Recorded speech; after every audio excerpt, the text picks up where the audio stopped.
My name's Chloe. I'm 29, a lawyer, not the kind you see on TV, but the real deal. Work's my life, or at least it was until that messed up morning my car decided to die on me. Standing there, on the edge of the road, watching the tow truck haul my car away, I was fuming. Late for work, with no ride, and my phone dying. Just great.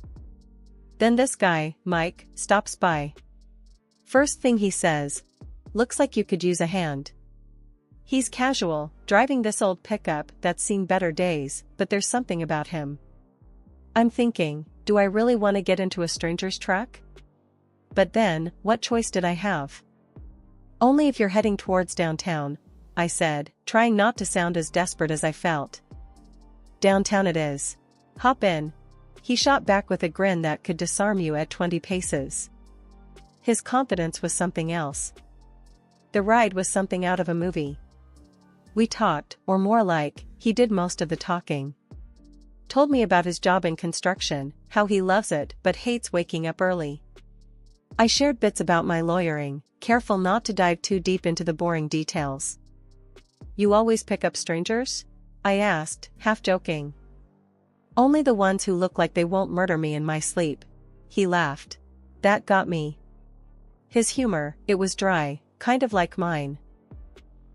We exchanged numbers before he dropped me off. In case your car decides to bail on you again, he said. I rolled my eyes, but smiled. Didn't think much of it then. Work was a blur, but I couldn't shake off the morning's adventure. Mike's number burned a hole in my phone. On a whim, I texted him, "My car's a traitor, but you're not. Coffee?" He replied almost instantly, "Thought you'd never ask." Mike and we clicked. Not just on the surface, but deep down. He got my jokes, didn't mind my rants about work, and somehow, seeing him became the best part of my day. Weird how life works. One day you're cursing the heavens for a broken down car, and the next, you're waiting for a text from the guy who offered you a ride. That ride changed everything. Looking back, it's funny how moments like these, totally random, unplanned, can set the course of your whole life. But back then, I was just enjoying the ride, pun intended. Meeting Mike was a breath of fresh air, a reminder that sometimes, the best things come from the most unexpected places. And as for my car, well, it got fixed, but I found myself hoping for more mornings like that one, stranded or not. And sure enough, he called later that week, asking me out. We met up at this no-frills cafe, nothing fancy, just a cozy spot where we could talk. And talk we did. It was easy, like we'd known each other for ages. He made me laugh, listened to my rants, and somehow, time just flew by. After Mike and I got serious, he started talking about meeting his family. I was nervous, sure, but figured it was just another step in our thing.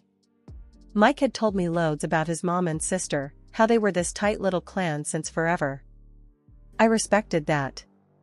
But nothing could have prepped me for the actual meet. We pulled up to their house, a cozy-looking place with a wild garden out front.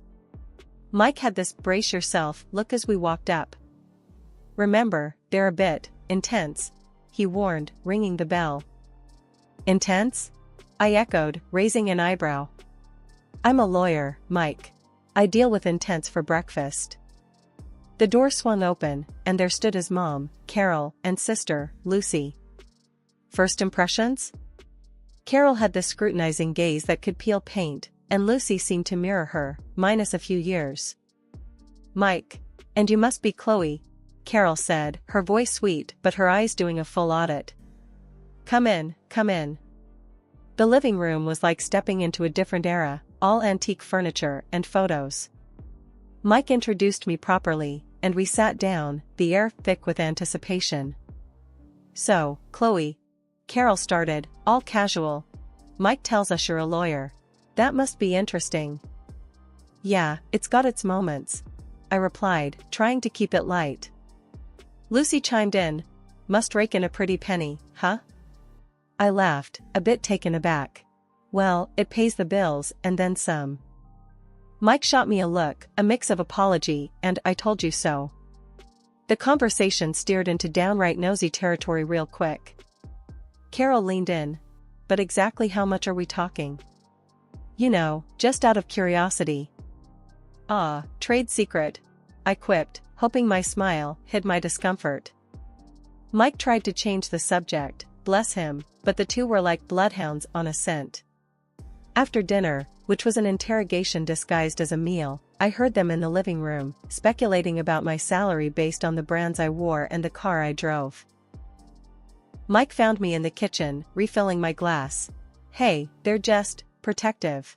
Don't mind them. Protective? I muttered, swirling my drink. Feels more like an inquisition. We tried to make the best of the rest of the evening, but it was clear there was a gap between us and them. As we left, Carol's too sweet goodbye and Lucy's smug wave felt like a challenge. On the drive back, Mike kept apologizing. They can be a bit much. I'm sorry, Chloe. It's fine, I said, though it wasn't, really. Just wasn't expecting the Spanish Inquisition. Mike laughed, that easy sound I'd fallen for. No one expects the Spanish Inquisition. It was our first real test, meeting his family. I thought back to my own, no-nonsense folks who valued privacy and respect. Mike's family was another world, one where boundaries seemed optional and every detail of your life was up for debate. But I liked Mike a lot. Enough to weather a bit of family drama. Still, as we headed home, I couldn't shake the feeling that this was just the beginning. Little did I know how right I was. Marrying Mike was like a whirlwind. Everything happened so fast, from the proposal to planning the wedding. I thought maybe, just maybe, tying the knot would smooth things over with his mom, Carol, and his sister, Lucy. Spoiler alert, I was wrong. Our wedding day was a blur of flowers, vows, and a small sea of faces. Despite the rush, I caught Carol and Lucy throwing looks that could curdle milk. I brushed it off, focusing on Mike and the new chapter we were starting. At the reception, Carol cornered me. Chloe, dear, this is quite the event. You must have spent a fortune. I forced a smile. It's a special day. We wanted it to be memorable. Lucy piped up from behind her mom. Yeah, memorable and expensive. Hope Mike knows what he signed up for. I bit back a sharper retort. We're both happy. That's what matters. The tension didn't end with the wedding. If anything, it ramped up. Carol and Lucy started dropping by our place unannounced, each visit an exercise in patience. They critiqued everything from my cooking to how I decorated our apartment.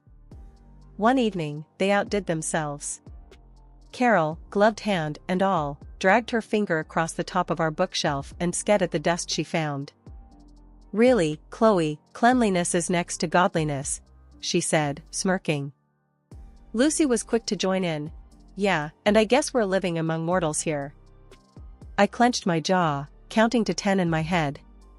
Well, I didn't realize we were hosting royalty. My mistake. Mike, ever the peacemaker, tried to laugh it off. Come on, you three. Let's not start World War III over a little dust. But the visits grew more frequent and their comments more cutting. I started dreading the sound of the doorbell. Each time they left, I felt more like an intruder in my own home. I finally broke down and told Mike how I was feeling. Your mom and sister, they're making my life hell. It's like they're marking their territory, and I'm the outsider. Mike looked torn. I know it's tough, but they're family. They just need time to adjust. I'll talk to them, okay? But talking seemed to translate to nodding along while they ranted about me not being good enough. Things reached a boiling point one day when they came over, criticizing the dinner I'd made. This is interesting, Carol said, poking at her food. Lucy snorted. Interesting is one word for it. Fed up, I snapped. You know, not everyone can be a Michelin star chef. If you don't like it, maybe next time you can cook. That shut them up for all of 5 seconds. Mike's attempt to smooth things over didn't help much. Chloe's right. Let's appreciate the effort, okay? The effort felt futile, though. No matter what I did, it was never enough. They wanted me to change, to mold into whatever perfect daughter-in-law image they had in their heads. But that wasn't me. I'd hit my limit with Carol and Lucy's endless nagging and snide remarks. Their arrogance was something else, like they were the queens of some small kingdom and I was the unwelcome commoner. I'd told Mike about how they were grinding me down, hoping he'd step in. His response? "I'll talk to them," he said, his voice so wishy-washy it made me see red. It was clear as day he didn't want to rock the boat, preferring to stand on the sidelines of this mess. That was the last straw for me. I wasn't about to play the silent sufferer in my own home. If Mike wasn't going to stand up to them, I sure as hell would. The next time they decided to grace us with their presence, I had a plan. We were all sitting around the dinner table, the air already thick with tension. I saw my moment and took it. "Mike's got something he wants to say," I declared, throwing him a look that I hoped would light a fire under him. Mike went red, fumbling for words. Yeah. Mom, Lucy, you should really show Chloe some respect," he mumbled, barely meeting anyone's eyes. You could have heard a pin drop. Carol's face went from 0 to furious in a heartbeat. "Respect?" she spat, her anger not aimed at Mike, but squarely at me. "I will not let you cause a rift between my son and me." The room felt like it was spinning. Here we were, the whole sorry mess out in the open. Mike was squirming, looking anywhere but at us. Carol was in full battle mode, and Lucy? She just sat there, smirking like she was watching her favorite show. "I'm not trying to start anything," I shot back, my voice steady even if my insides were anything but. "I'm just saying, this is my home too. I deserve to be treated with some kind of decency." Carol snorted, a sound full of disdain. "Decency? This isn't about decency. It's about you trying to wedge yourself between me and my children." The accusation was ludicrous. All I'd ever wanted was to find some common ground, to be part of their family, not tear it apart. But standing there, facing Carol's wrath and Mike's silence, I felt a cold realization settle in. Maybe this was a battle I couldn't win. As the evening spiraled into a blur of heated words and cold silences, I wondered how we'd ever recover.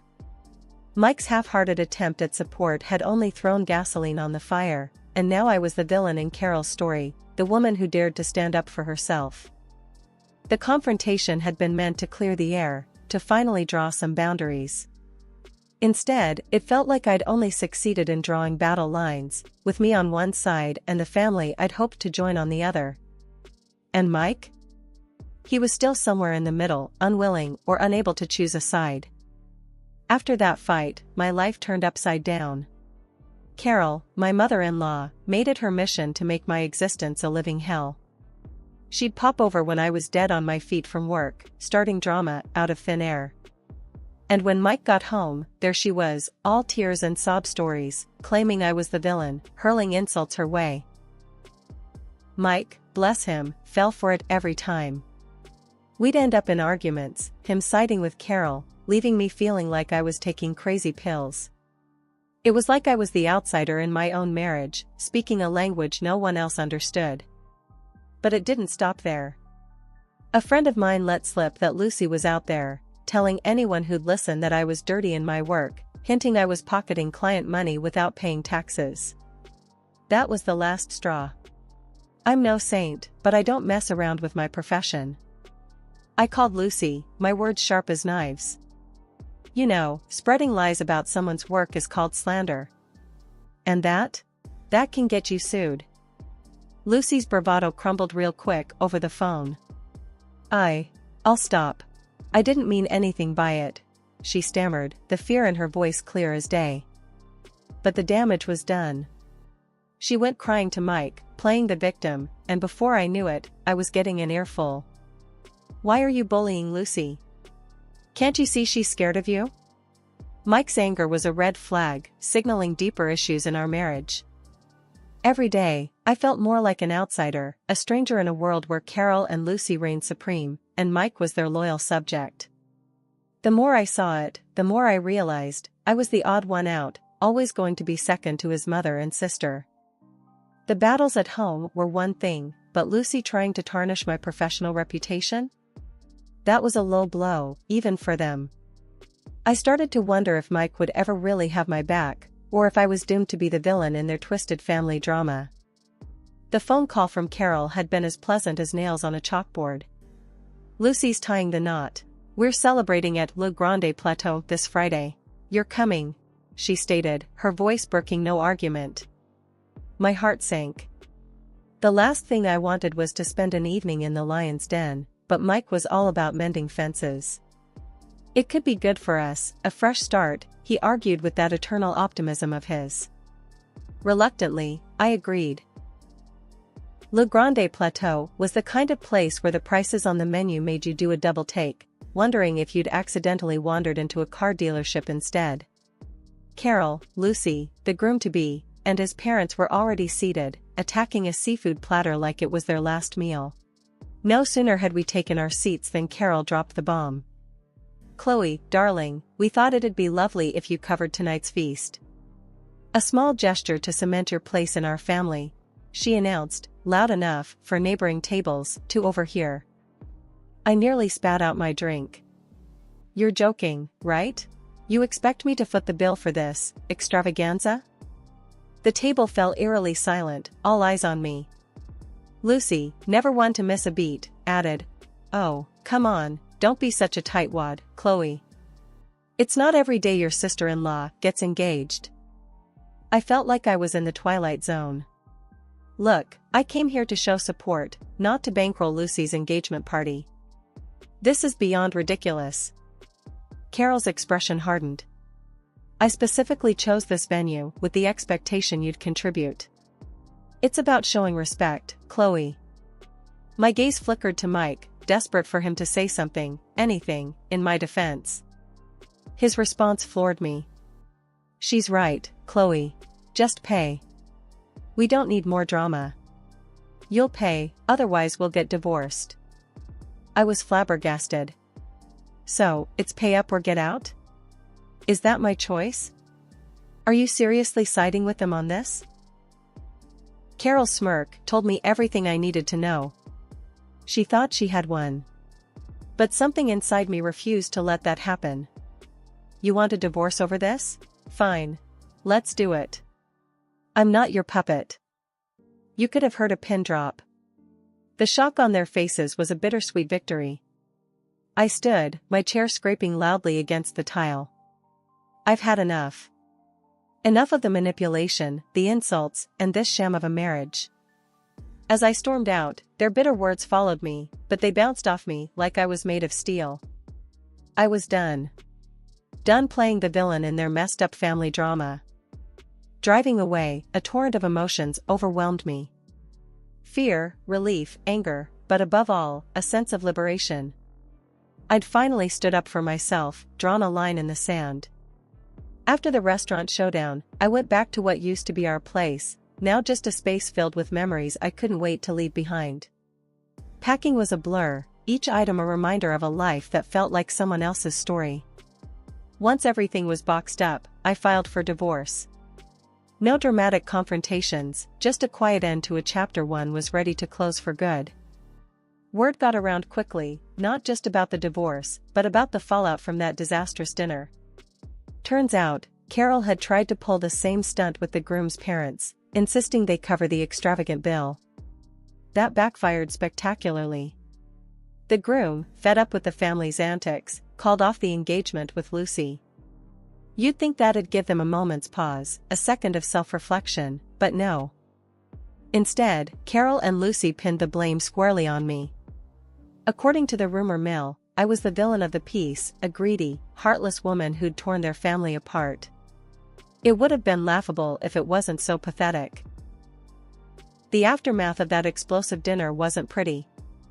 Word got around fast, too fast. My phone was buzzing non-stop, texts and calls pouring in from friends and, unfortunately, acquaintances who'd heard some version of the night's events. The rumors were wild, painting me as everything from a heartless villain to a downtrodden victim.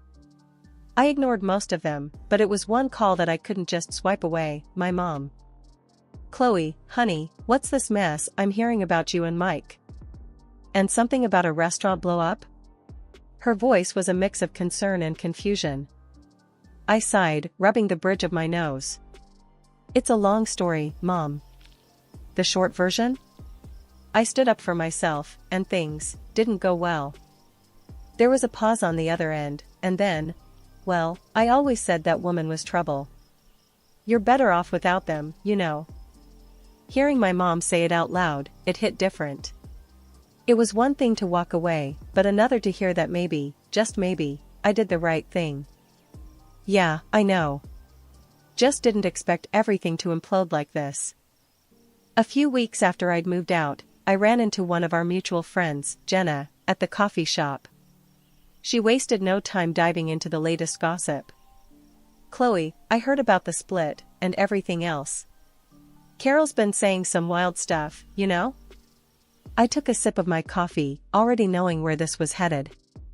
Let me guess, it's all my fault? I'm the wicked witch who ruined their lives. Jenna looked uncomfortable, but nodded. Yeah, something like that. Lucy's engagement is off, and they're saying you're to blame for the dinner fiasco, too.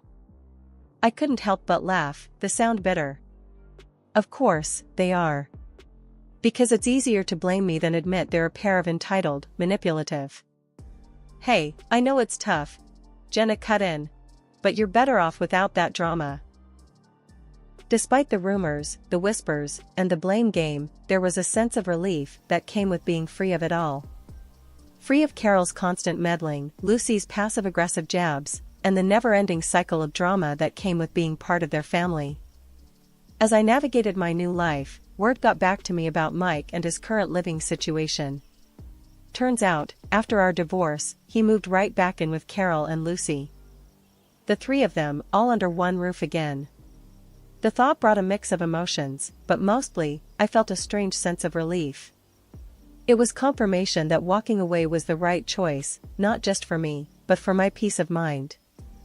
I heard through the grapevine, snippets of conversations at local cafes, and the occasional overheard chat at the grocery store, that their antics hadn't stopped with me. If anything, they ramped up. Stories of Carol's latest schemes and Lucy's outlandish demands were making the rounds, painting a picture of a family consumed by their own greed and arrogance. Their reputation in town took hit after hit, each rumor another nail in the coffin of their social standing. The weeks turned into months, and slowly, the drama that had once consumed my life started to feel like a distant memory. I was settling into my new normal, finding peace in the quiet moments and solace in my work. One crisp autumn evening, as I was leaving the office, my phone buzzed. It was a text from Alex, a colleague I'd become close friends with over the last few months. Drinks tonight? You need a break, and I've got some big news. Curious and in dire need of a distraction, I agreed. We met at a cozy little bar downtown, a world away from the high-stakes drama that used to define my evenings. So, spill it. What's this big news? I asked, sipping on my drink, the warmth of the whiskey a welcome reprieve from the chill outside. Alex's eyes sparkled with excitement. I'm starting my own firm, and I want you on board. You're one of the best lawyers I know, Chloe. What do you say? The offer took me by surprise. It was the kind of opportunity I'd dreamed of, but in the whirlwind of my personal life, I'd forgotten how much I longed for a fresh professional start too. Wow, Alex. That's incredible. I'm honored, really. Let me think it over. The next morning, I woke up feeling more determined than ever. I called Alex, my decision made. Let's do it. I'm in. The weeks that followed were a whirlwind of planning and preparation. We found an office space, started building our client list, and every day felt like a step towards something exciting, something mine. And then, amidst the chaos of starting the new firm, I bumped into Mike.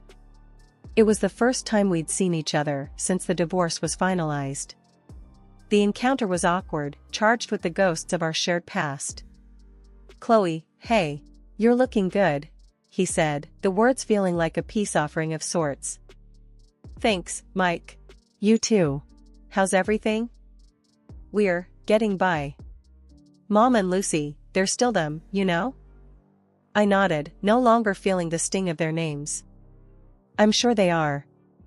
Listen, Mike, I wish you all the best, really. As I walked away, I realized that this was what moving on felt like. It wasn't forgetting the past but learning from it, not dwelling on the hurt but focusing on the growth that came from it. I was moving forward, one step at a time, into a future that was all mine to shape.